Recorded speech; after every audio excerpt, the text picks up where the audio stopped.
Is David Icke an anti-Semite? Well, first of all, anti-Semitism means basically anti-Arab, ironically, because the word Semitic relates to a language group in the Middle East, which is overwhelmingly Arabic languages. But okay, let's look at the way it's used, which means anti-Jewish. Well, you know, the guy who invited me to the Netherlands and is driving this court case to challenge my ban, his name's Mordecai. He's Jewish. He lost 21 members of his family in Nazi Germany. And as he's asked the media himself in the Netherlands, why would I ask an anti-Semite to speak in the Netherlands and then stand up for his right to free speech? Why would I do that? And the answer, of course, is he wouldn't. And the irony is, Brian, that if you look at my philosophy on life, my philosophy on reality, and what I've been warning about in terms of this conspiracy, in terms of the first one, as you know, we've talked about this many times in the chats, my philosophy on life is that we are all points of attention within one single infinite state of consciousness awareness. And that the labels of a human life, whether you call them Jewish, Muslim, Christian, agnostic, humanist, Hindu, are simply experiences that our consciousness is having. We are not the labels of a human life. They are experiences that we are having. And your sexuality, whatever it may be, is a human experience. And the human experience, as you know, when you get to 70 years of age, as I am now, is very, very brief. It's gone in that time, right? And therefore, the labels of a human life, what your religion is, what your race is, what your culture is a brief human experience. It's not who we are. What we are is the consciousness having the experience. And that in the end, we are all one. Now, perhaps someone would explain to me how judging a human experience by the culture, religion, or sexuality fits into that philosophy on life. As I've said many, many times, if you perceive someone by the nature of their body or by the nature of their background, and you perceive them not on the basis of who they are and what they do and how they act, but on the basis of genetics or the basis of culture or religion, then you have completely lost the bloody plot about what this is. It's a brief experience called human. And what I do is I look at how people behave and act, and you make your judgment on that. If someone's a psychopath and they're running a government, I'm going to call them out. If they're Jewish, I'm going to call them out. If they're Muslim, I'm going to call them out. If they're Christian, I'm going to call them out. And if they are a decent person who believes in freedom and believes in justice and fairness for all equally, then if they're Jewish or they're Muslim or they're Christian or whatever, I'm going to say, good on you, mate. I'm with you. And let me sum up my philosophy like this, or sum up the way I look at reality and people. Show me any group, doesn't matter what it is, any religious group, any cultural group, any political group, any group of any kind anywhere, and within those groups I'll show you psychopaths, I'll show you all right people who are not psychopaths, and I'll show you lovely, nice people. And whether that group is Jewish or Muslim or Christian or Hindu or any of them, that will be the same. Are we saying that no Jewish people can be psychopaths? Are we saying that? Are you insane? Are we saying that no Muslim can have psychopaths? No Hindu, no Christian? Of course. The spectrum of the group is the spectrum of human perception and human behavior. But this is the point.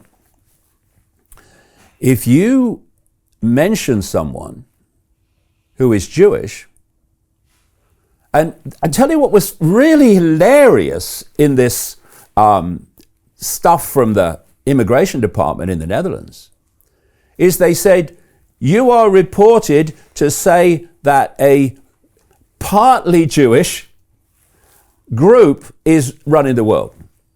Well, so how am I an anti-Semite then, if even by your criteria I'm saying partly Jewish? So I must be saying other things. I must be saying Christians and Muslims, see Saudi Arabia and that government as well. So what I'm doing is I'm calling out different elements of this cult that are expressed in every culture and every religious group. But you mention someone who's Jewish, like George Soros, for instance, and immediately you're not calling out George Soros. You're saying the whole of the Jewish people are involved in this conspiracy. No, I'm not. I'm saying George Soros is. And this is how it works. It's a dangerously effective tool. It's immensely effective. And I'll tell you one of the interesting things, because it's all psychological. If you're a few and you want to control billions of people, you have to do it psychologically, because there's not enough of you actually to do it physically. So why do they go for Holocaust denial? Because as I was saying, I talked about my philosophy there on life, which is we're all one. We don't care what your bloody label is. But I'm also, for the last 33 years nearly now, been warning that where the world is going is a global version of Nazi Germany. I mean, irony or what? I'm the one warning, with many others around the world now, that the way the world is going is to be a global version of Nazi Germany. And the people who are acting like Nazis, who want to silence anyone they don't agree with, are calling me a Nazi because we're anti-fascist, when I've been saying for 33 years nearly, this world is going in the direction of Nazi Germany, only it will be global this time. So whether you look at my philosophy on life and reality, or whether you look at what I've been warning is coming and is all around us for anyone now that wants to see, It is an absolute inversion of what I am demonized for being. Why? How can you demonize and silence someone who is saying we're all one and we're all expressions of each other, and these different experiences called human are just experiences, but we're all ultimately an expression of each other? How can you demonize someone like that? You can't. And how can you demonize someone as a Nazi when they're actually warning that a global version of Nazi Germany is coming unless people wake up fast? Pretty much here now. You can't. So what you do is you invert what they are and what they're saying, and you know that the vast majority of people will never check. They'll just listen to the BBC or the Daily Mail or whatever newspaper is in the Netherlands or elsewhere, and they'll just believe what they're told. You know that. And therefore, you know that even though you're inverting totally what someone is and what they're saying, you know the vast majority of people you communicate with won't check. And thus, they'll believe what you say, and they will act upon what you've led them to believe. But it's just an interesting point worth noting. Like I say, this is all psychological. So why do they go with the Holocaust denier? Very interesting. Certainly, this is the way I see it anyway. Anyone that looks at what happened in Nazi Germany, to Jewish people, but also to other people that are often forgotten, communists, the infirm, the mentally challenged people, it triggers an emotional response, if you've got any heart, that is, of absolute revulsion. It's an immediate revulsion. You see pictures of some of these scenes, and you get an immediate emotional response of revulsion. The reason they target you as a Holocaust denier is because they want to take that emotional revulsion, that understandable reaction, and they want to associate you with it. So if you can dub someone a Holocaust denier, what you do is the revulsion that people feel for Nazi Germany suddenly gets attached to you, and they start feeling revulsion for you. That's the psychological game going on, and that's why you get these people, absolute screaming abuse at me in the Netherlands recently, who have no idea what I'm actually saying, but they associate me with that.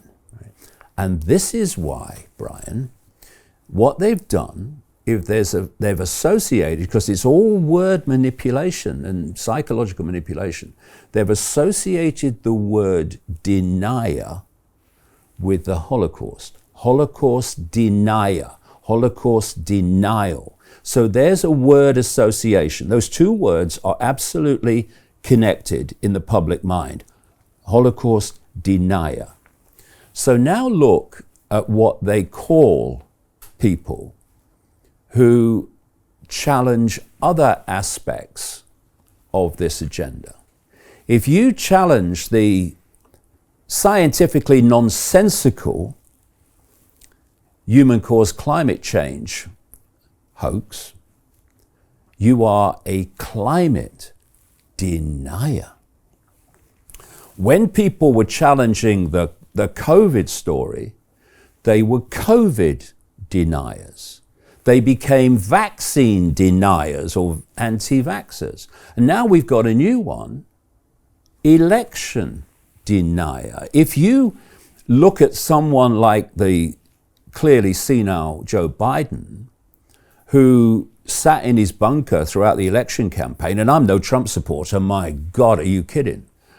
But you look at him, he hardly left his bunker through the election campaign because they were trying to protect him from being exposed for the fact that he's completely lost it. And when he went out to speak, he was speaking to virtually no one. What they did was frame the shot so you only saw him. You didn't see there was nobody there. But some people with phones who were there took pictures of what he was actually looking at, and it was a massive autocue teleprompter screen he was reading off, and there was nobody there. And yet that man is supposed to have got more votes in the presidential election than any president in American history. It's a joke. But if you challenge that and say, well, hold a minute, that doesn't make any sense, you are an election denier. And, you know, when you study this cult and how it manipulates people esoterically and through occult hidden knowledge, and how it uses words and how words are so important, there's no way they're using the word denier by accident. They're doing it because of and it's not even a conscious emotional response. It's an unconscious response, because most of the perception manipulation goes into the subconscious mind. Subliminal manipulation, subliminal meaning below the threshold of the conscious mind. And so they put so much in here subconsciously, which then filters through to the conscious mind as a thought or a perception. And at that point, the people think it's their own thought, it's their own perception, it's their own emotional response, when actually it's been put in at a subconscious level. And they're doing this all the time. So that's why they use the Holocaust denier thing. No one is more, unless they experienced it, more revolted by Nazi Germany than me, which is why I've spent the last 33 years warning that it was coming to everyone if we weren't bloody careful. And we haven't been, therefore it's here, and more obviously every day.